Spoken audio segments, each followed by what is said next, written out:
In this video, I'm going to show you how to read formulas which will generate a sequence of numbers. So for example, let's try and read this one here. So when you read this, it says that un plus 1 equals 2un.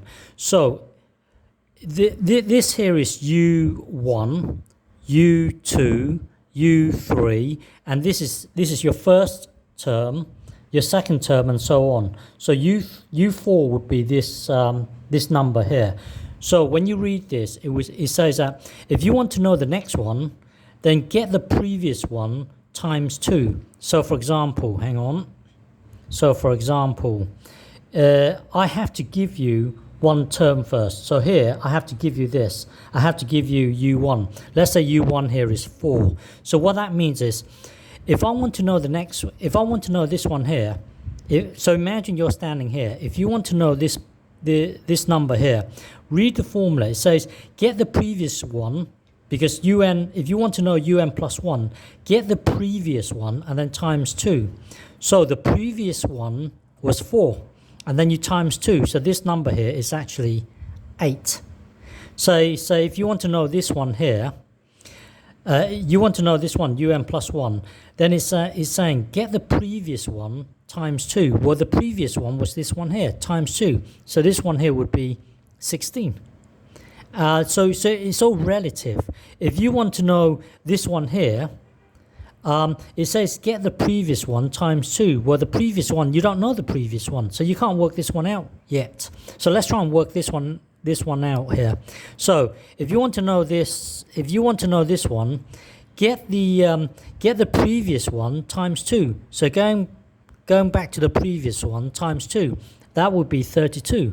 32. Now you can work out this one. So next one here. Let's try and read the next the next one here. So here I have to give you the initial condition. The initial condition says u1, which is the first term, is 2. The second one is 3. Now, if I want to work out any random one, let's say I want to work out this one here. When you read the formula, it says get the previous term, which is this one, plus the one before the previous one, if that makes sense. So you go back two places, 1, 2. So un minus 1 happens to be this number here.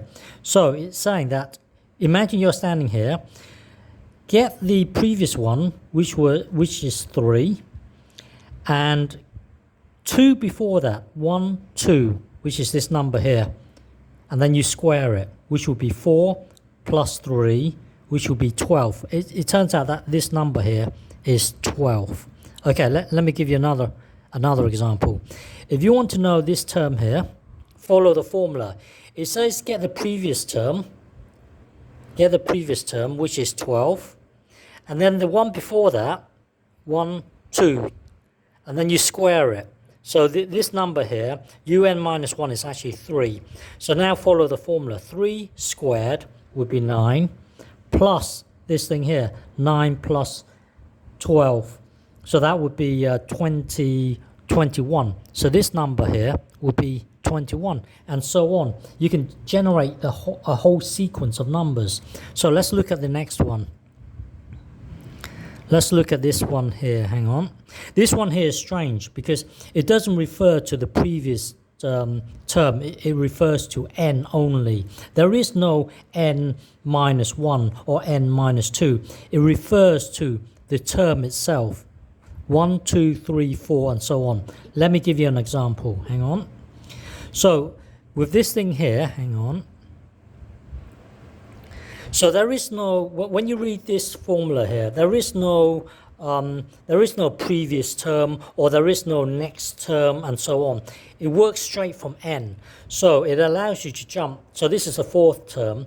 It allows you to jump straight to this number just from working with the term. So for example, if you imagine you're standing here and you want to know this, you want to know u4. Well, u4 is equal to 2 times the current term that you're on, which is 4 here, 2 here times 4, and then add 1. So in this case it would be 8 plus 1, which would be 9. this will be 9. So the good thing about this formula is that it allows you to jump straight from whichever term you want to work with. There is no previous term. There is no un plus 1 or un minus 1. It just works straight from the term. So for example, hang on, if you want to know this term here, which is u3, well, following the formula, it would be 2 times the current term that you're working with, which is Rn here is 3, and then add 1. So in this case, it would be 6 plus 1, which would be 7. If you want to know this one here, imagine you're standing here. So if you want to know this term here, which is u5, u5 is simply 2 times 5 add 1, which would be 11. So in a case where it contains only n, it means that you can jump straight from whichever n term you're working with and generate your elements here. You can generate all these elements. Whereas if you look at these ones here, it requires you to work with the previous term. So for example, if you want to know this term here, it says get the previous one, add it to, well, here you have to go 2 steps back, 1, 2, and then you square it and so on. So hopefully this will give you a slight insight into how sequences work. Okay.